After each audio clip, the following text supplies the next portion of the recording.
मित्रों, इस समय पहलगाम हमले के बाद भारत पाकिस्तान की सीमा के ऊपर तनाव है और सीज फायर का उल्लंघन करते हुए पाकिस्तान की सेना की तरफ से यदा कदा गोलाबारी की जा रही है, तो दूसरी तरफ सीमा के उस पार से पाकिस्तान की सेना गोलाबारी कर रही है, तो सीमा के अंदर से कांग्रेस और इंडी गठबंधन के नेता निरंतर बयानों की गोलाबारी भारत की सेना को लक्षित करने के लिए कर रहे हैं। अगर पाकिस्तान की सेना को लगता है कि उनके इन प्रयासों से भारत की सेना डिमोरलाइज हो सकती है, तो मुझे लगता है ठीक उसी भाव से इंडी गठबंधन और कांग्रेस के तमाम नेता अपने बयानों के गोले बरसाते हैं, जो भारत की सेना के मनोबल को कम करने के लिए लक्षित होते हैं। एक तरफ कांग्रेस और इंडी गठबंधन के नेता ये मुखौटा लगाकर कहते हैं कि वो सरकार के साथ हैं, और फिर उनके नेता बयानों की श्रृंखला एक के बाद एक वो देते रहते हैं जो भारत के विरुद्ध और भारत की सेना को मनोबल को गिराने वाली हो। यह बात मैं गंभीरता से कहता हूं और दुख के साथ कहता हूं कि यह कुछ वैसा ही है जैसे पाकिस्तान यहां पर गतिविधियां करता है और ऑफिशियली यह स्टैंड रखता है कि उसका उनसे कोई लेना देना नहीं है, वो तो शांति चाहता है। ठीक उसी प्रकार कांग्रेस और इंडी गठबंधन का ऑफिशियल स्टैंड रहता है कि हम सरकार के साथ हैं, और उनके नेता जो छोटे नेता नहीं हैं, मुख्यमंत्री सिद्धारमैया, पूर्व मुख्यमंत्री चन्नी जी और आज अजय राय प्रदेश अध्यक्ष कांग्रेस पार्टी, ये निरंतर ऐसे बयान देते रहते हैं। और ये वो पार्टी है जब खुद सत्ता में थी तो आतंकवादी घटनाओं के बाद भी एक भी वर्ष ऐसा नहीं था जब मनमोहन सिंह सरकार ने पाकिस्तान से द्विपक्षीय शांति वार्ता स्थगित की हो, और 11 वर्षों में मोदी जी की सरकार में एक भी वर्ष ऐसा नहीं है जब पाकिस्तान से औपचारिक द्विपक्षीय वार्ता की हो। यह अपने आप में प्रमाण है कि हमारी सोच और उनकी सोच में क्या अंतर है। मगर मुझे बहुत दुख और पीड़ा है कि कांग्रेस पार्टी जिस प्रकार के बयान दे रही है, अभी आपने देखा कि कांग्रेस पार्टी के उत्तर प्रदेश के अध्यक्ष अजय राय जी रफाल विमान के ऊपर खिलौना ऐसा दिखाते हुए, नींबू मिर्ची दिखाते हुए मजाक उड़ाने का प्रयास कर रहे हैं। मैं देश की जनता से कहना चाहता हूं कि कितने दुख की बात है कि मात्र एक दिन पहले इसी ईस्टर्न यूपी में गंगा एक्सप्रेस वे के ऊपर रफाल ने लैंडिंग की और उड़ान भरी। यानी यह सीधा संदेश था पाकिस्तान और हमारे देश के दुश्मनों को, और उसी क्षेत्र में उसी गंगा के किनारे बैठकर कांग्रेस पार्टी का प्रदेश अध्यक्ष उसी रफाल विमान का मजाक उड़ा रहा है। इससे साफ हो जाता है कि कांग्रेस की मानसिकता क्या है। और यह भी मैं कहना चाहता हूं, हां सच है कि भारत के तमाम क्षेत्रों में एक मान्यता है कि नींबू मिर्ची बुरी नजर से बचाती है, परंतु आज भारत की सेना को पाकिस्तान की बुरी नजर से बचने की जरूरत नहीं है, क्योंकि पाकिस्तान की सेना भारत की सेना को डरी नजर से देख रही है, और ये इंडी गठबंधन और कांग्रेस वाले बुरी नजर से देख रहे हैं। तो आज वास्तविकता में ईमानदारी से कहें तो भारत की सेना को हमारे इन विपक्षी दलों के, कांग्रेस और इंडी गठबंधन के दलों की बुरी नजर से बचने की जरूरत महसूस हो रही है। जहां उस रफेल की गर्जना से पाकिस्तान थर्राया हुआ और डरा हुआ महसूस करता है, वहीं ये लोग उसका मजाक उड़ाने का प्रयास करके सेना का मनोबल गिराने का प्रयास करते हैं। और मैं कांग्रेस पार्टी से कहना चाहता हूं, बिल्कुल यह सच है कि जब रफाल आया था तो हमारे रक्षा मंत्री राजनाथ सिंह जी ने फ्रांस में जाकर उसके ऊपर स्वास्तिक बनाया था। शायद इनको पता नहीं है, भारत की सेना में बाकायदा धार्मिक शिक्षक नियुक्त होते हैं। जब सैनिक युद्ध करने के लिए जाते हैं तो उनकी धार्मिक भावनाओं के अनुरूप जो वह परंपरा चाहे, जो वो रिचुअल चाहे, और उन धार्मिक भावनाओं के अनुरूप उनकी पूरी व्यवस्था की जाती है। मैं कांग्रेस पार्टी से पूछना चाहता हूं, इसमें किस बात का मजाक उड़ा रहे हैं? हिंदू धार्मिक आस्थाओं का मजाक उड़ा रहे हैं कि चूंकि राफेल के ऊपर स्वास्तिक बनाया गया था। उधर पाकिस्तान की सेना कलमा पढ़ने की बात करती है और ये लोग हिंदू धार्मिक भावनाओं का मजाक उड़ाते हैं। इन्हें पता होना चाहिए कि भारत की सेना की जो तमाम रेजिमेंटें हैं उनके युद्ध उद्घोष ही पूर्ण रूप से धार्मिक भावना के ऊपर आधारित है। गलवान में जो हमारे सैनिक बलिदान हुए थे, बिहार रेजिमेंट का युद्ध उद्घोष है बजरंग बली की जय।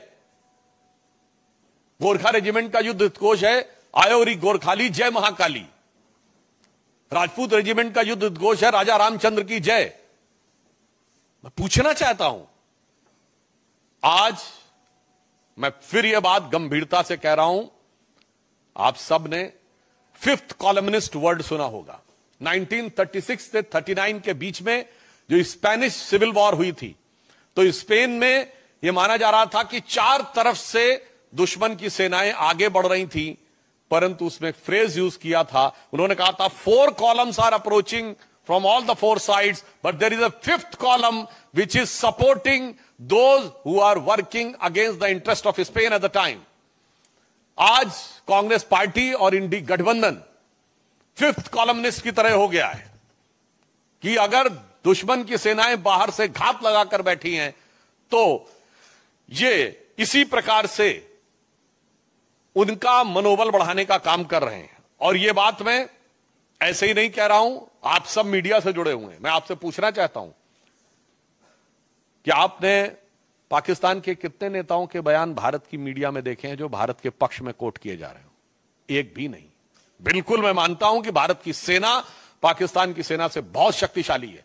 भारत की सरकार प्रधानमंत्री श्री नरेंद्र मोदी जी के नेतृत्व में दृढ़ निश्चय और संकल्प के साथ कटिबद्ध है, मगर एक मामले में पाकिस्तान हमसे मजबूत है।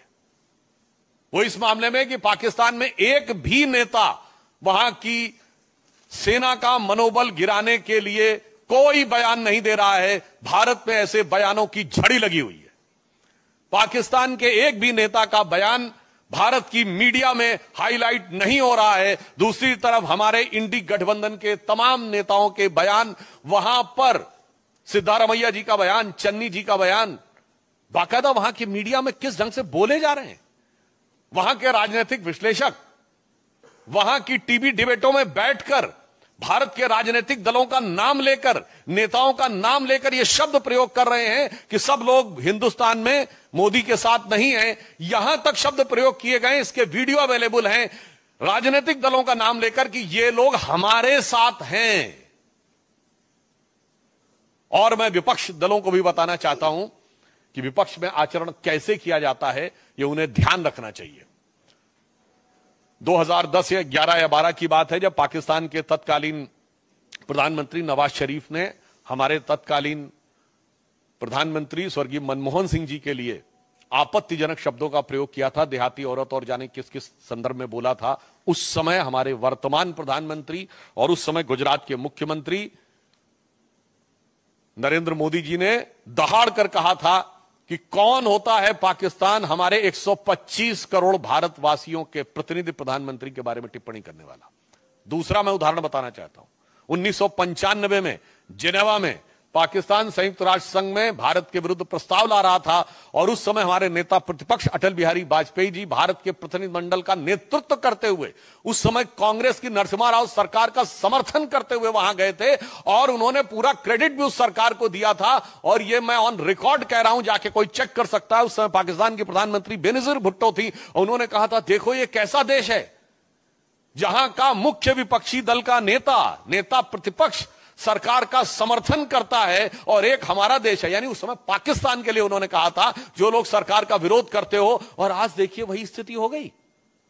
पाकिस्तान में पक्ष हो या प्रतिपक्ष दोनों सेना का समर्थन कर रहे हैं और हमारे यहां प्रतिपक्ष सेना का मनोबल गिराने का प्रयास कर रहा है। सर्जिकल स्ट्राइक का कभी प्रूफ मांग रहा है, कभी कह रहा है कि पुलवामा में क्या हुआ वगैरह वगैरह। तो मैं उनको भी, फिर भी अगर उनको कोई सबूत की जरूरत है तो मैं प्रमाण के साथ केवल पाकिस्तान की नेशनल असेंबली में बोले गए पाकिस्तान के सांसदों और मंत्रियों के बयान कोट कर देना चाहता हूं। इमरान खान ने नेशनल असेंबली ऑफ पाकिस्तान में एज प्राइम मिनिस्टर कहा कि बालाकोट में जो इन्होंने किया था उससे ज्यादा खौफनाक कुछ करने की सोच रहे हैं, 4 साल पुरानी बात। फवाद चौधरी पाकिस्तान के मंत्री थे और उनका फ्लोर ऑफ द हाउस पर नेशनल असेंबली में दिया गया बयान है कि हमने पुलवामा तक घुस के मारा था। मुझे लगता है इसके बाद भी भारत के किसी दल को सबूत चाहिए तो उन्हें चुल्लू भर पानी में डूब मरना चाहिए, क्योंकि फ्लोर ऑफ द हाउस पे मंत्री का दिया गया बयान सरकार का आधिकारिक बयान होता है। और इसके बाद पाकिस्तान के एमपी ने उस समय के फॉरेन मिनिस्टर शाह महमूद कुरैशी साहब को कोट करते हुए कहा कि मैं बैठा हुआ था, शाह महमूद कुरैशी साहब यानी उस समय के फॉरेन मिनिस्टर बैठे थे, आर्मी चीफ आए और आर्मी चीफ के पांव कांप रहे थे। यह फ्लोर ऑफ द हाउस पे दिया गया बयान है। आर्मी चीफ के पांव कांप रहे थे, उन्होंने कहा खुदा का वास्ता है अभिनंदन को वापस कर दो वरना शाम तक इंडिया अटैक कर देगा। यह सदन के पटल पर इमरान खान का एज प्राइम मिनिस्टर दिया गया स्टेटमेंट है कि पिछले 73 सालों में, उस समय 73 साल हुए थे, ऐसी गवर्नमेंट नहीं आई जिसने पाकिस्तान के लिए इतनी मुसीबत क्रिएट की हो जितनी ये मोदी की सरकार आई है। जब सिद्धू गए थे तो उस समय रैली में बोला था इमरान खान ने एज प्राइम मिनिस्टर की जब तक आप लोगों की सरकार नहीं आएगी तब तक हालात नहीं सुधरेंगे। और यहां के मंत्री, पूर्व मंत्री रहे मणिशंकर अय्यर जी ने कहा था मोदी को हटाने के लिए आपकी सहायता की जरूरत है। और मैं एक और फैक्ट बोल देना चाहता हूं, सैफुद्दीन सोज साहब कांग्रेस पार्टी के अध्यक्ष रहे हैं जम्मू कश्मीर के। उन्होंने अपनी एक किताब लिखी है जम्मू कश्मीर के बारे में, जिसमें उन्होंने मुशर्रफ के स्टेटमेंट को कोट करते हुए कहा है कि यदि मुशर्रफ ने यह कहा था कि कश्मीर को भारत से अलग हो जाना चाहिए तो आज की डेट में वो सही प्रतीत होता है। मैं कांग्रेस से पूछना चाहता हूं कि आपका यह पुराना याराना कब से है भाई पाकिस्तान से? क्या आपको मुशर्रफ का बयान सही लगता है? पाकिस्तान की आर्मी के चीफ के गले मिलते हैं आप, भारत के आर्मी चीफ के बारे में आपत्तिजनक बातें करते हैं। इसलिए मैं स्पष्ट रूप से देश की जनता को संबोधित करते हुए कहना चाहूंगा कि देश के अंदर और बाहर सरकार और सेना पूरी दृढ़ता के साथ, कूटनीतिक दक्षता के साथ जहां संकल्पित होकर खड़ी है। इस समय भी रक्षा मंत्री जी की जापान के रक्षा मंत्री से वार्ता चल रही है, तो दूसरी तरफ विपक्ष के द्वारा जिस प्रकार का घटनाक्रम किया जा रहा है यह अपने आप में बहुत दुखद है, निंदनीय है, भर्त्सना योग्य है। परंतु हम देश को आश्वस्त करना चाहते हैं कि प्रधानमंत्री श्री नरेंद्र मोदी जी के नेतृत्व में जो प्रधानमंत्री जी ने कहा है कि इस घटना के अपराधियों को धरती के अंतिम छोर तक ढूंढकर दंडित किया जाएगा और दंड ऐसा होगा जिसका कोई पूर्व का उदाहरण नहीं होगा, यानी अभूतपूर्व दंड दिया जाएगा। और ये वो लोग हैं जिन्होंने जीती हुई बाजी, जंग के मैदान पे जीती हुई सेना को कूटनीति के टेबल पर हारने पे मजबूर किया है। मैं कांग्रेस को याद दिलाना चाहता हूं, आप कहते हो कि हमारा वायुसेना का जो जहाज है वो खिलौने की तरह है। हां, मैं कांग्रेस पार्टी को याद दिलाना चाहता हूं 26/11 के हमले के बाद वायुसेना कार्रवाई के लिए तैयार थी और उस समय वायुसेना अध्यक्ष फौली होमी मेजर साहब ने 2016 में अपने संस्मरण में लिखा है कि मनमोहन सिंह सरकार ने अनुमति नहीं दी, आपने वायुसेना के युद्धक विमानों को खिलौने की तरह रखा था। मगर मोदी जी की सरकार सेना के हर साजो सामान को उचित, प्रभावी कूटनीतिक घेराबंदी के बाद रणनीतिक प्रयोग के लिए रख रही है। आपकी सरकार वो थी कि हमारी फौज जीतती थी और सरकार सब कुछ हार के चली आती थी, क्योंकि आप को एक मर्ज था कि हमें सुलह की शक्ल संवारनी है, भले ही वो भारत की सेना के जवानों के खून से क्यों ना संवारनी पड़े। तो एक पंक्ति में याद दिलाना चाहता हूं जो उनकी विदेश नीति थी, वो क्या थी कि चीन छीन देश का गुलाब ले गया। ये नेहरू जी के लिए कहा गया। चीन की विदेश नीति असफल हुई थी ना, गुलाब पहनते थे, वो गुलाब लगाते थे।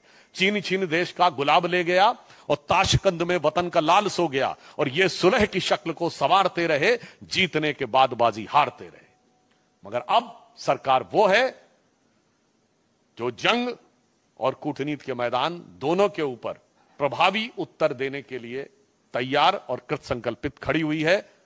फिर भी मैं कांग्रेस पार्टी से अनुरोध करूंगा कि कृपया इस संवेदनशील समय में सेना का मनोबल गिराने और राष्ट्र का मनोबल गिराने की हरकतों से बाज आए।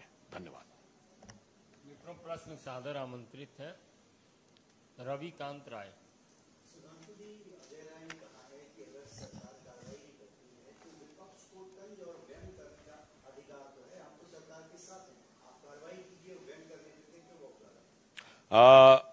सेना के जहाज को लेकर किया गया व्यंग नहीं, यह भीतरघात होता है।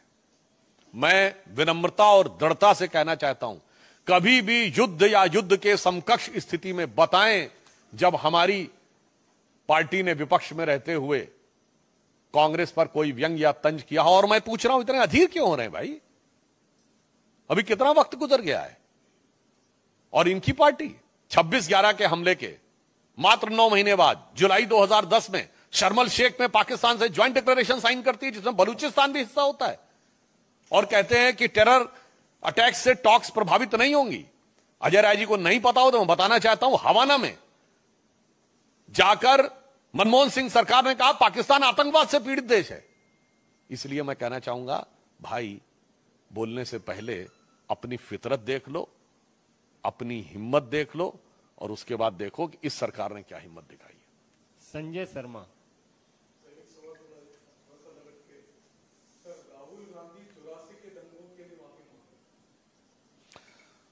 मुझे लगता है कि जो वैसे ही जैसे अभी कह रहे हैं कि हम सरकार के साथ हैं और उसके बाद भी उनके नेता अनाप शनाप आपत्तिजनक बयान दे रहे हैं, उसी प्रकार 84 के दंगों के मुख्य आरोपियों को लंबे समय तक मंत्री, सांसद, विधायक और तमाम प्रकार की चीजों के नवाजिश रहमो करम देने वाले लोग अगर आज ये कहें तो यह साफ नजर आता है कि ये मुख नहीं मुखौटा है। और सिर्फ इस पे नहीं, उनको तो स्वर्गीय राजीव गांधी जी के उस बयान पे माफी मांगनी चाहिए थी जिसमें उन्होंने कहा था बड़ा पेड़ गिरता है तो धरती हिलती है। ये 84 का दंगा नहीं था, पहले मैं बात कह दूं। दंगे में अक्सर 2 वर्गों के बीच में होता है जिसमें दोनों समुदायों के लोग मारे जाते हैं।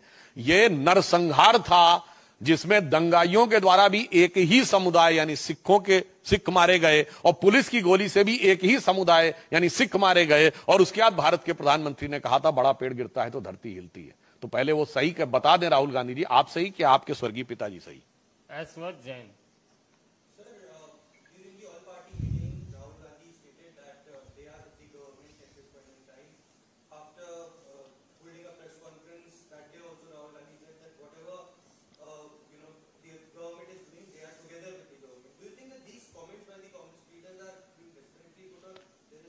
I think whatever the statement given by the Congress party and Rahul Gandhi, now in the backdrop of these statements given by from Ajay Rai to Channi to Siddharamaiah, there are n number of statements.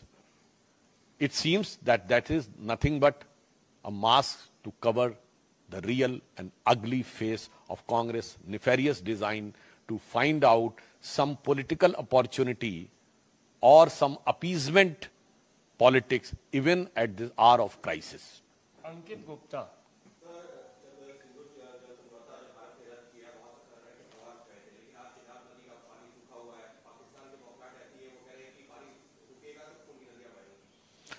मुझे लगता है कि ये statement Bilawal Bhutto ने दिया था कि अगर पानी रुकेगा तो खून की नदियां बहेंगी। तो ये बात मैं पहले कह चुका हूं, रिपीट कर देना चाहता हूं। हमारी सरकार अब बहुत साफ है कि हमारी तरफ से खून और पानी एक साथ नहीं बहेगा। अब आप तय कर लीजिए कि आपको खून बहाना है या पानी पाना है। जैसे कांग्रेस की सरकार में होता था कि शांति वार्ता आतंकवाद से प्रभावित नहीं होगी, हमारी सरकार ने कहा आतंकवाद के साथ शांति वार्ता नहीं होगी, तो भारत का खून और पानी एक साथ नहीं बहेगा। और वैसे भी बिलावल भुट्टो को याद रखना चाहिए कि उनकी मां बेनजीर भुट्टो ने अपनी किताब डॉटर ऑफ ईस्ट में चैप्टर नंबर 2 में पेज नंबर 25 पे लिखा है कि during our childhood we were told that we descended from the Rajput clan of Hindus. तो मियां बिलावल, आपका खून और पानी दोनों ही हिंदुस्तानी है। तो बहाने की बात से पहले जो अपनी जुबानी से निकाल रहे हैं उससे पहले अपने खानदान की कहानी समझ लीजिए। अनीता जी।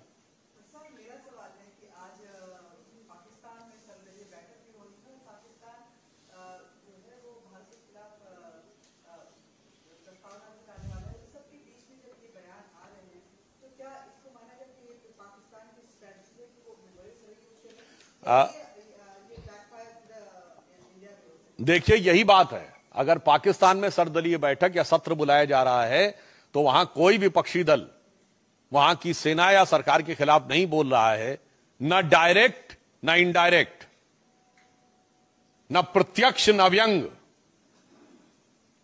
मगर यहां पर उन बयानों की झड़ी लगी हुई है। तो इसलिए यही मेरा साफ कहना है कि यह बात देश की जनता को समझने की जरूरत है और कांग्रेस पार्टी को अपने गिरेबान में झांकने की जरूरत है और इन चंद नेताओं को पाकिस्तानी सेना का चीयर लीडर बनने से बाज आना चाहिए। एक मिनट। नहीं, वो प्रस्तावना लाए हैं, वो जो भी लाए हैं उनसे कोई प्रभाव नहीं पड़ने वाला है। अभी तो हम जो अंतर्राष्ट्रीय स्तर के ऊपर प्रस्तावना ला रहे हैं, आज उनकी बेबसी देखिए ना। अरब और ईरान ने भी उनके भारत के ऊपर हमले की निंदा की है, पाकिस्तान के समर्थन में एक वाक्य नहीं बोला है। और चाइना ने सिर्फ इतना कहा है कि वो ईमानदारी से जांच होनी चाहिए, उसने भी खुल के साथ नहीं दिया है। तो आज मोदी जी के नेतृत्व में डिप्लोमैटिक आइसोलेशन के जिस मुकाम तक पाकिस्तान को पहुंचा दिया है कि ना अरब उसके साथ है जो सुन्नी मुस्लिम वर्ल्ड का लीडर है, ना ईरान उसके साथ है जो शिया मुस्लिम वर्ल्ड का लीडर है, और चाइना भी बच बच के बोल रहा है। तो मतलब कुल मिला के आज पाकिस्तान का वो प्रस्ताव अगर बोलेंगे तो वो लिखें चाहे जो उनके दिल से, तो ये आवाज आएगी कि इस भरी दुनिया में कोई भी हमारा न हुआ, गैर तो गैर थे, अपनों का सहारा न हुआ। मोहित भट्ट।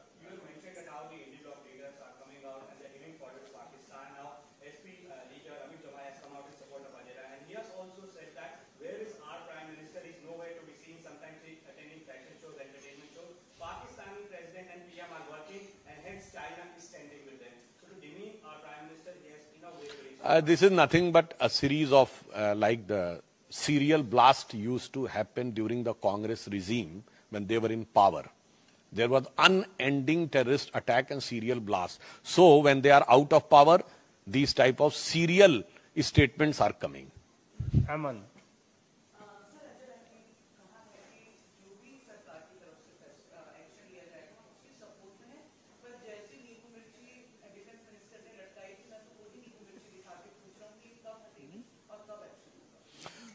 देखिए, अब एक और बात कह दूं, राफेल पे नींबू मिर्ची की इसलिए भी जरूरत थी कि राफेल में तो ये पूरा भ्रष्टाचार करने की व्यवस्था कर लिए थे। कांग्रेस के रिजीम में राफेल क्यों नहीं आया था, वो पुरानी बात हो गई। सारा कंप्लीट होने के बाद आगे प्रोसेस ही नहीं बढ़ाया। मैं पुनः ये कहना चाहता हूं कि एक तरफ यह कहना कि हम सरकार के साथ हैं, और फिर भारत के प्रमुख युद्धक विमान को, जिसने उसी समय गंगा एक्सप्रेसवे पे 24 घंटे के अंदर लैंडिंग और उड़ान भरी हो, यह कहना इनके दोहरे दो मुहे खतरनाक चरित्र को प्रदर्शित करता है। ठाकुर रविंद्र सिंह।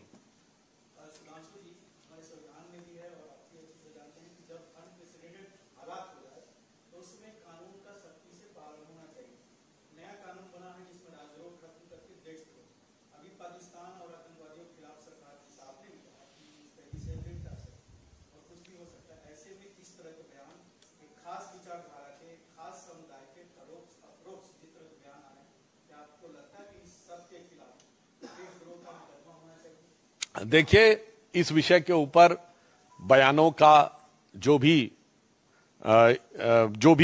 प्रकार है, इसके टेक्निकल के साथ साथ मॉरल और पॉलिटिकल जवाब भी हमें कांग्रेस से चाहिए। क्योंकि जहां तक देश के अंदर इसका उपयोग करने की बात है, तो मैं कोट करके कह रहा हूं, बैरक ओबामा ने अपनी किताब द प्रॉमिस लैंड में 2010 की अपनी भारत यात्रा में तत्कालीन प्रधानमंत्री मनमोहन सिंह जी की वार्ता के आधार पर लिखा था कि 26/11 के हमले के बाद भारत की सेना कार्रवाई करना चाहती थी, पर मनमोहन सिंह ने इसलिए कार्रवाई नहीं की क्योंकि उससे उपजे वातावरण से एंटी मुस्लिम सेंटीमेंट पैदा हो सकता था जो बीजेपी को फायदा कर सकता था। तो यह कांग्रेस पार्टी है जो भारत के अंदरूनी वातावरण को पाकिस्तान से जोड़ती है, हम नहीं जोड़ते हैं। गणेश पाठक। गणेश पाठक।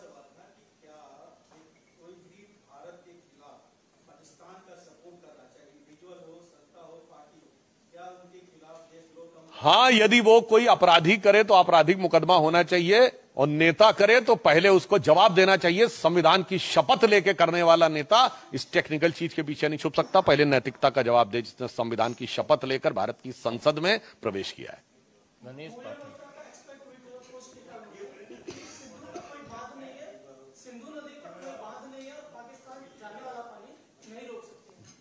देखिए, अगर वो ऐसा है तो फिर उन्हें घबराहट किस बात की है? ये दोनों बातें एक साथ नहीं चल सकती हैं। मगर एक अंतर यह भी है, भारत सरकार ने एक निर्णय यह भी लिया है कि अब हम हाइड्रोलॉजिकल डाटा पाकिस्तान के साथ शेयर नहीं करेंगे। इससे पहले युद्धों के दौरान भी हाइड्रोलॉजिकल डाटा जो इन 5 नदियों का था, यानी कितना पानी आया है, एट प्रेजेंट कितना पानी है, यह पाकिस्तान को शेयर किया जाता था। अब भारत सरकार ने शेयर करना बंद कर दिया है, तो अब पाकिस्तान के लिए अनुमान लगाना मुश्किल है कि अब आने वाले दिनों में पानी कम आएगा या ज्यादा उभार चढ़ाव आएगा या उतार। वैसे मुझे लगता उतार ही उतार होने का चांस ज्यादा है।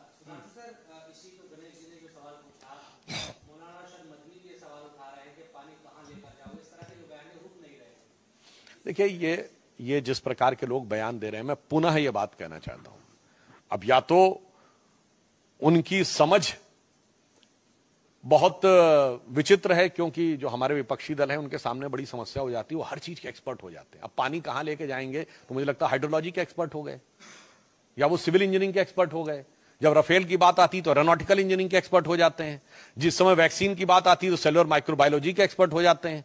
फिर जब वैक्सीन आई तो कहते इतने कम समय में वैक्सीन कैसे उसका पूरा हो गया, तो स्टैटिस्टिक्स के एक्सपर्ट हो जाते हैं। और जब राम मंदिर का उद्घाटन होना होता है तो मुहूर्त के एक्सपर्ट हो जाते हैं। तो उनकी इस एक्सपर्टीज का जवाब देना मेरे विचार से देश की जनता भली भांति समझती है। शैलेंद्र दूरदर्शन अंतिम प्रश्न।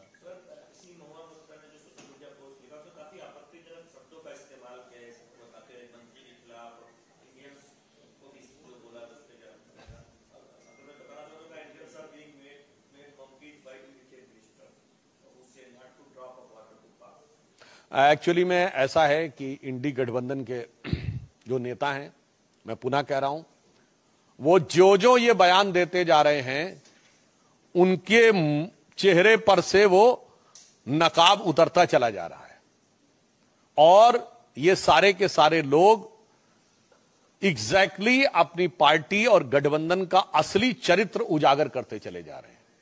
जिसे एक पंक्ति में कह दूं कि वो पैरवी तो झूठ की करता चला गया, बस उसका चेहरा उतरता चला गया, और रंगत समझ में आई मगर आई देर से, कच्चा था बहुत रंग उतरता चला गया। तो ये जो हम सरकार के साथ खड़े हैं, ये बहुत कच्चा रंग था। चाहे महुआ मैत्रा जी हो, अमित जमाई जी हो, या सिद्धारमैया जी हो, या कर्नाटक के जो मंत्री हैं, क्या थिम्पू जिनका नाम था वो हो, कोई भी हो, सबका रंग उतरता चला जा रहा है।